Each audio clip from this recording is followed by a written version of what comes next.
aadan cawaale markii ugu horeysay waxuu ka hadlay warbixin ay soo saartay wasaaradda arrimaha dibadda ee dalka Britain kaas oo laga hadlay xaaladii amni ee Soomaaliland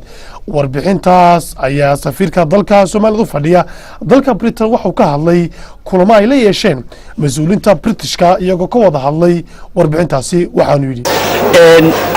maanta tan u dambeysay ee ay bisha 13keedii ama 14keedii dhibaatooyinkii ka dhacay xamar ee Soomaaliya ay u cuskadeen runtii waa waxyaalo aan inaga khusayn waxa jirtay inuu gaari ku qarxay ama la isku dayay la qarxiyo airportka Muqdisho oo Soomaaliya ah Ingiriisku way ogyihiin Soomaaliya iyo Soomaaliland inay kala laba yihiin laakiin xagga sharciyada iyagu adeegsanaya ay had iyo jeer waxay aad ugu doodaan inay aqoonsi noqonayso haday Soomaaliland meel gaar ah ka dhigaan hasa ahaatee aad baan arinta uga hadalay dood weyn baan dhex martay bishii November bilowgeedii wasiirka arrimaha dibadda iyo iskaashiga caalamiga ayaa Ingiriiska ka helay asuumad oo kula kulmayo wasiirka arrimaha dibadda Ingiriiska oo arinta ugu muhiimsan ay ka wada hadleen ay ahayd arinta xagga socodka ama travel advice-ka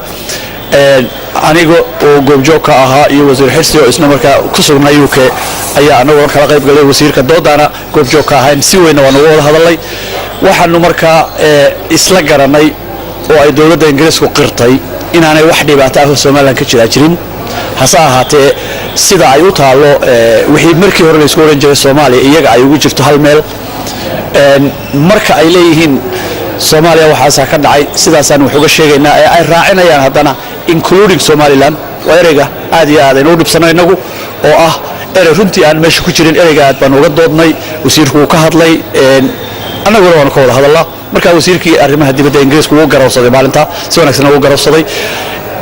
waxa loo saaray guddi aan anagu kamid ahay oo ay kamid yihiin saraakiil ka tirsan wasaaradda arrimaha dibadda oo dib u eegta sidii bal wax looga bedeli lahaa ama looga dhigi lahaa wax macquul ah Soomaaliland u cuntami kara